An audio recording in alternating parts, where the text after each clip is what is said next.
Sorry about that, guys.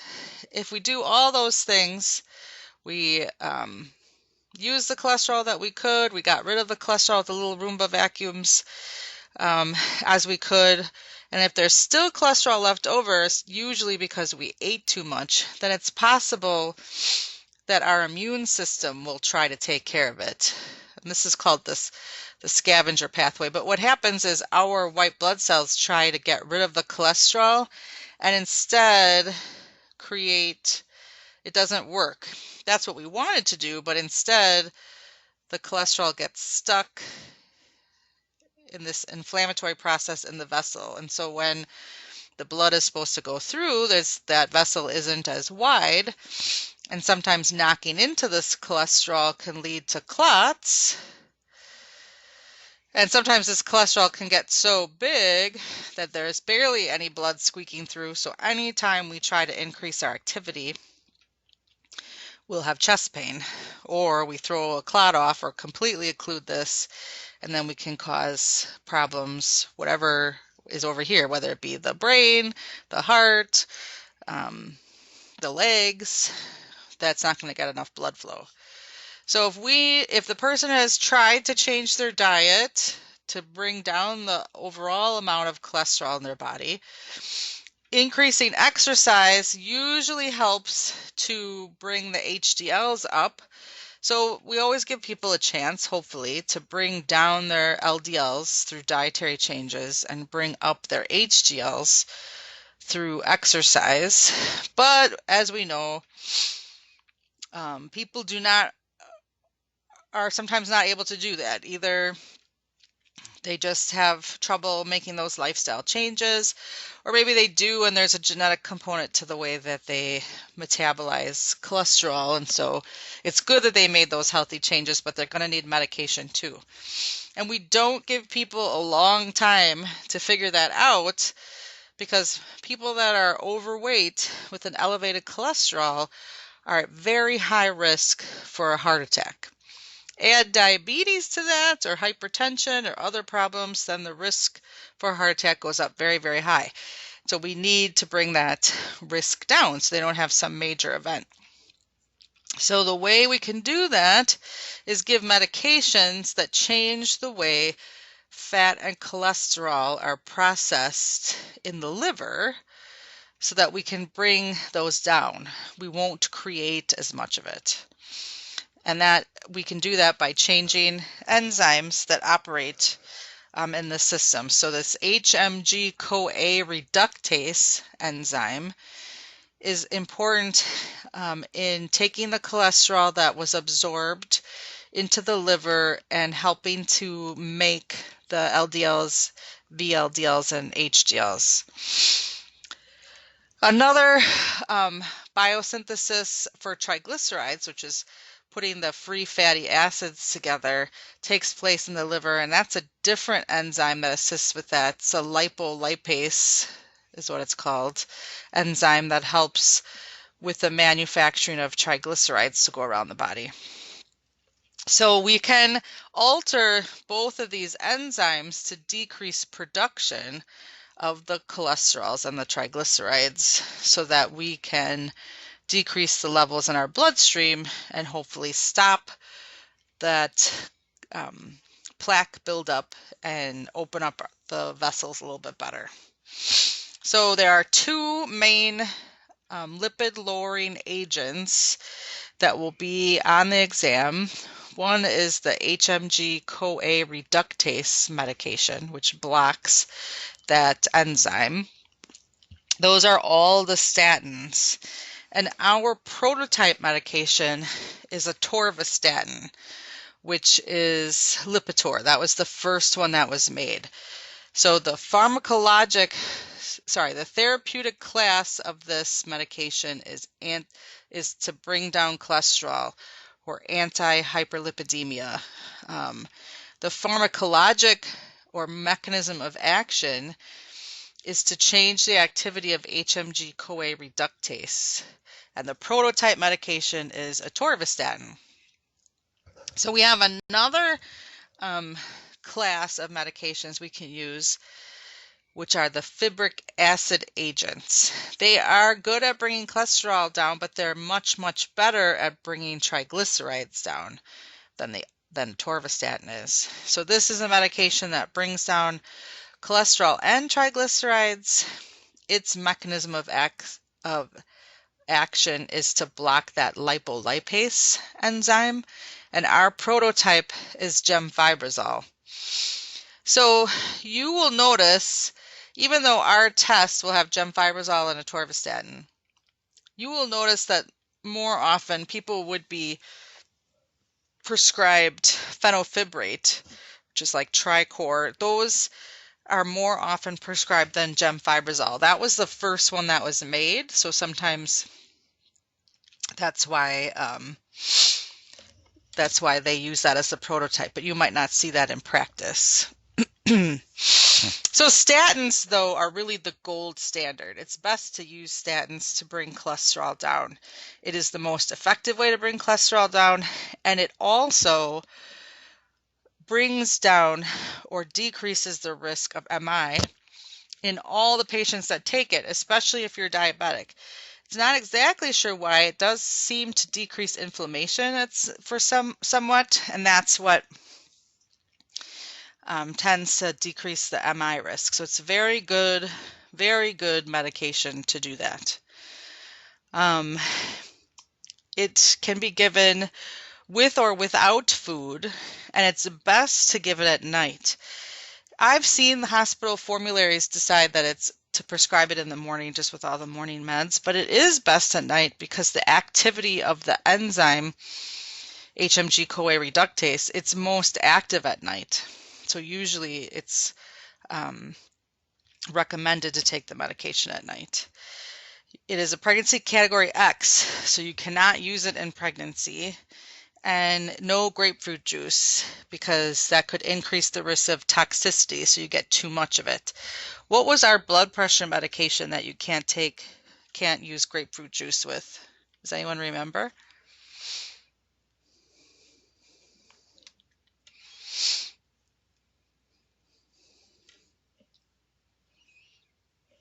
I didn't see this before, Sierra, but I am recording. Does anyone remember the blood pressure medication that has an interaction with grapefruit juice? Anyone? Nifedipine? Yes, nifedipine is the one. Again, that would increase the risk of toxicity. So atorvastatin has some side effects, a little bit of muscle joint pain, headache, fatigue, a potential rash that's different from an allergy, GI upset, could actually hurt the eyes a little bit, causing a cataract. The worst thing, there are two bad things. So these are considered the side effects. The adverse effects are hepatotoxicity and severe myopathy that could lead to kidney failure. So a couple of things with this that are important for the exam. The fact myopathy means that the patient's muscles are breaking down, and it is very painful. People will feel muscle pain. However, the side effect of atorvastatin is also muscle pain. So it's hard to tell. Usually myopathy is much more painful than just a generalized muscle joint pain.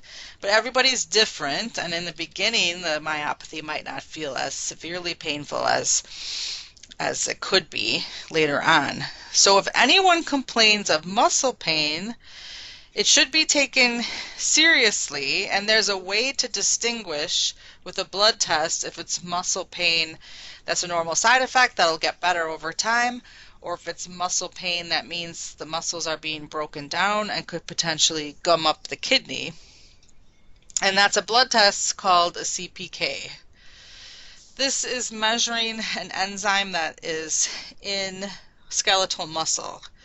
And if that enzyme is present in the bloodstream, it's possible, especially at high levels, that muscles are breaking down and releasing that enzyme into the bloodstream. So if the patient complains of muscle pain and it's just the beginning, I would probably talk to the provider. It's possible that they'll just check and be sure it's not this severe adverse effect. If it's the CPK is normal, the patient has a couple of options. They could try, some kind of over-the-counter medication to help with muscle and joint pain, or they can try increasing stretching and movement and stick with it and it should go away. Some people will decide not to take it anymore just because they don't like that. So here's a question for you. This patient who's on atorvastatin is likely at elevated risk for myocardial infarction, for a heart attack. So, and they have muscle and joint pain. So would you recommend they use Tylenol or ibuprofen for their muscle and joint pain? It would be Tylenol, right? Yeah, why? I agree.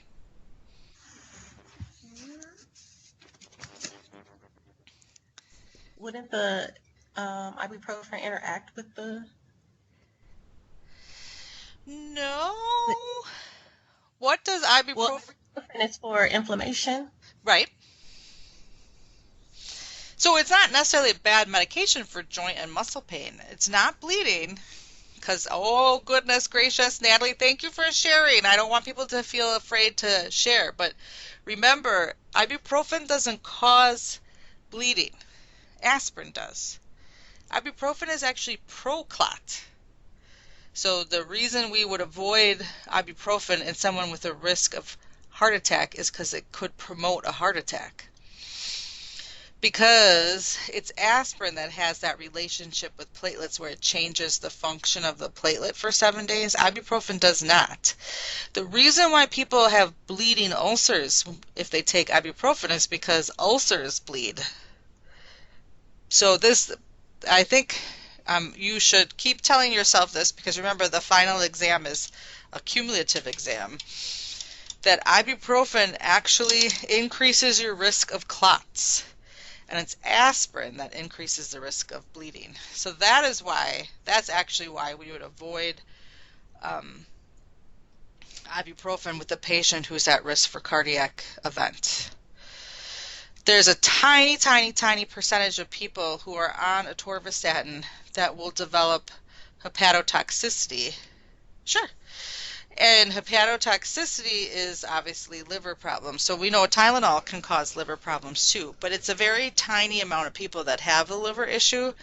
And so what happens is when people first start this medication, they have their liver function tests checked, like in 6 months and a year. And as long as everything's okay, there's usually not going to be a problem. If there's going to be a problem, it'll happen right away. And once you stop the medication, the liver issue reverses.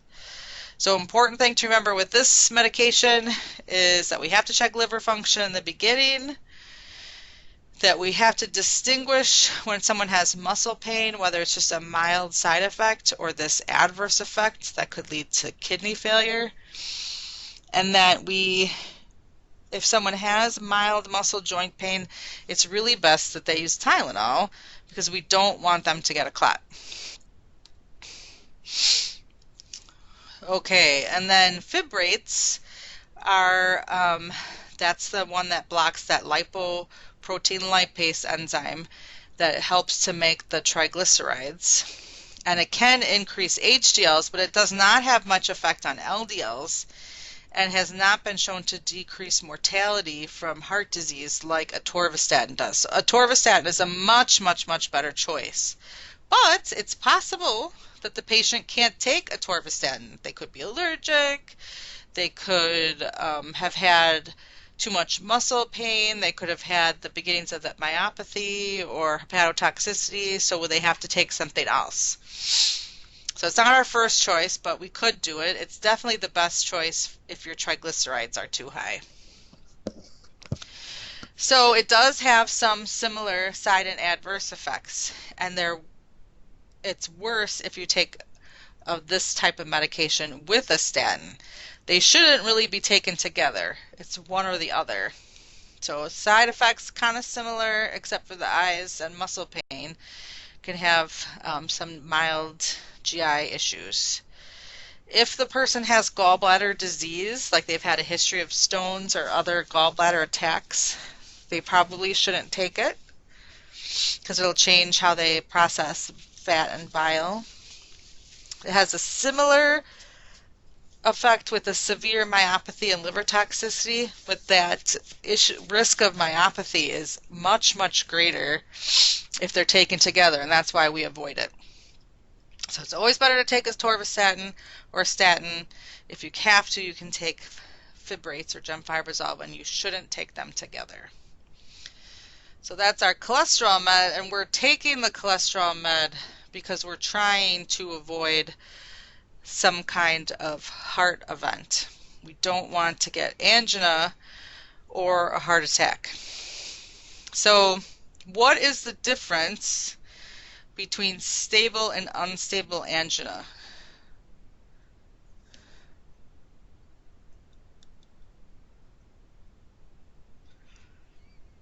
What do you think? You can say it out loud if you don't feel like typing.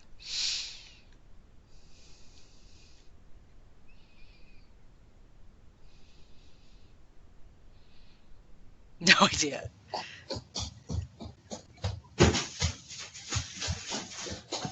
Any stab? Any stabs? Stable angina occurs predictably, and unstable happens like when they're even resting or exercising. Okay, I accept part of that definition. The biggest difference is whether or not they're relieved with rest. Unstable angina is not relieved with rest, right? Yes, yes, ma'am, that is correct. So that's the biggest thing. So you could have pain in the chest area that, for all kinds of reasons. It could, you could be feeling really stressed or emotionally upset. You could be trying to move around a little bit. Something you did, you're trying to increase the oxygen needs of your heart. If you are increasing your activity or feeling stressed out, so your heart rate increases, you're asking your heart to work harder. And if the heart's blood vessels are getting smaller, like we drew with that person with too much cholesterol, and they had this area of their heart that might show some blockage. If that's occurring at rest, you might meet the oxygen needs of your heart. But once you increase activity and the oxygen needs of your heart increase, this doesn't cut it. There's not enough room to get all the blood flow you need. So for some people, once that occurs, they just have to rest, because then when you bring things back down to normal at rest, then your blood vessels were able to meet the needs, your oxygen needs of your heart, and so you're fine.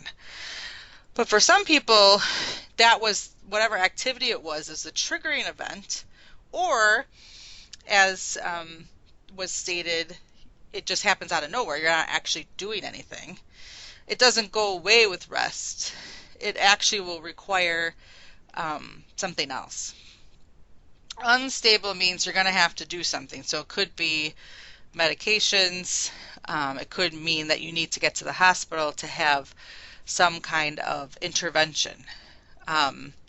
It's hard to know if you sat down to rest after experiencing chest pain. It's hard to know, or if it came on all of a sudden when you weren't doing anything. It's hard to know if it's unstable angina or an MI at that point, because it might take a while for it to feel better. You have to take a couple of nitroglycerin for it to feel better, so you're not going to know right away. But if that's the case, it's not getting better, and it came out of nowhere, then the risk is not that it's just unstable angina, but there's actually a complete blockage of the vessel, which means that some of the heart could potentially die. So that's why we need to make that distinction, because if it's stable angina, we could potentially take care of it at home. And people do. There are people who have chronic angina and have to come up with a way to take care of it at home. But if it's unstable angina, then they need to access EMS or emergency medical service faster, because the faster they get from unstable angina MI to opening that vessel, the more heart they'll save. As time is heart muscle. So if you take too long, the person will have a larger area where the muscle has died. And we don't want that. So that's a big difference that's important for the exam because it does change your response. If the patient has chest pain with activity and they stop the activity, sit down, and the pain goes away, do they have to go to the hospital?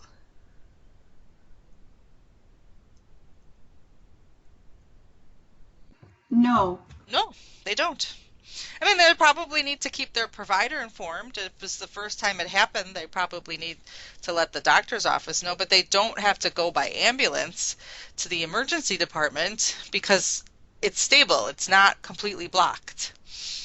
However, if they tried resting or even tried a nitroglycerin and things aren't going away, then they need to call 911. That's not even just like, can someone drive me? That's serious.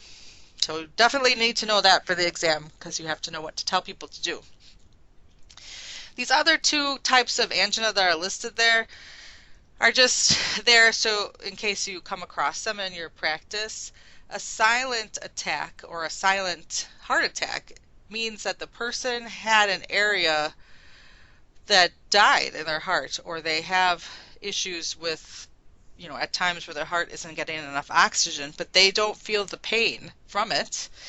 These are people, because I work primarily in surgery, where we'll do a preoperative evaluation and they'll be like, oh, I think they might have had a heart attack before. And they're like, what? No, I didn't, because that is especially common for diabetics, because people who have diabetes for long term and don't control it, they'll complain that they don't feel their feet as well, they don't feel things as well, but that means everywhere they might have decreased nerve response, and their pain response is usually decreased. They might not feel their angina.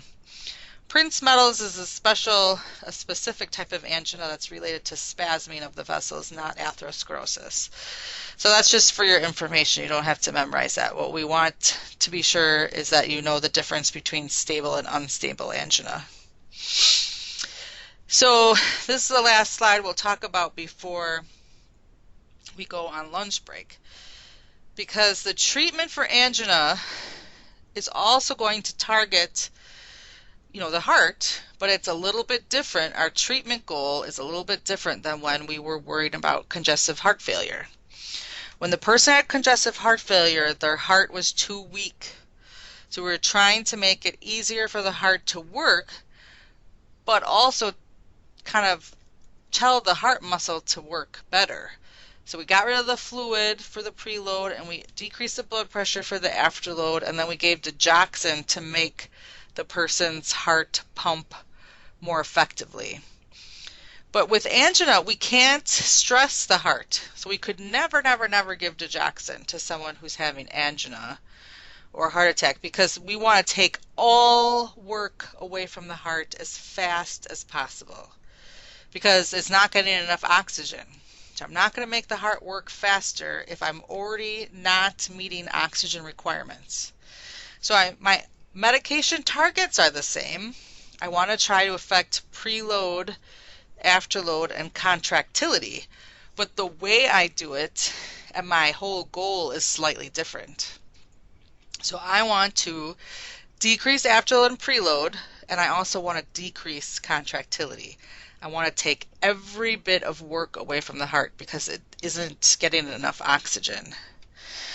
So I can slow the heart rate, not with, diltiazem is a calcium channel blocker that we'll talk about later. It is not nifedipine, which we know would increase the heart rate. Diltiazem works specifically on the electrical conduction system of the heart. I want to decrease preload, decrease afterload, and decrease contractility. So I can decrease afterload by giving antihypertensive. Same thing. In fact, metoprolol would be the best antihypertensive to give because it's going to decrease the blood pressure as well as decrease the heart rate and potentially reduce contraction of the heart. So metoprolol is an essential part of treatment when a person is having an MI. I would never, never, never, never, never give digoxin because that's increasing the work for the heart. And I could, when I want to get rid of preload, I don't have the time it would take to use a diuretic. Because a diuretic is going to take a couple hours to work, and this heart does not have oxygen now. So instead of removing fluid, like I would with a diuretic, I'm going to hide the fluid by hiding it in the veins. So keep this in mind as you're going to eat your lunch, is one of the big jobs of the veins is to hold on to our reserve, because we don't use all of our blood volume all the time. We save some for when we're working out or when we need it. So we can hide volumes of blood in the veins, and that's how we decrease preload. So that's what I'll leave you with. So when we come back, we'll start by talking about nitroglycerin, and talk about the management of angina and myocardial infarction. Any questions before we go to lunch? Yay! Oh yeah. Yeah, I'm a little hungry myself. Getting a little peckish. Your brain hurts. Yep, I'm going to make it hurt even more. So be sure you get some good brain food in. Not too many carbohydrates, because you don't want to get sleepy at the end here. All right, so I will... Oh, very healthy, Miss Lillian. Okay, I will see you guys at 1 o'clock.